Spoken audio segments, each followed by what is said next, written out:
Pemerintah telah menerbitkan peraturan pemerintah tentang pemberian tunjangan hari raya dan gaji ke-13 bagi ASN, pensiunan, dan penerima pensiun tahun 2024.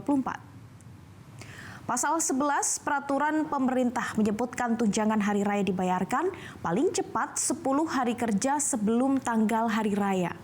Dalam hal tunjangan hari raya belum dapat dibayarkan, tunjangan hari raya dapat dibayarkan setelah tanggal hari raya.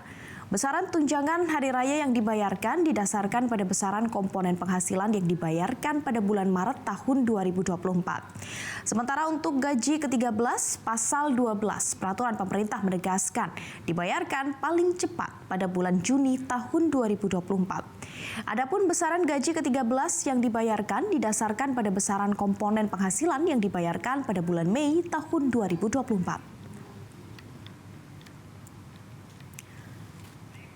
Jelajahi cara baru mendapatkan informasi. Download Metro TV Extend sekarang.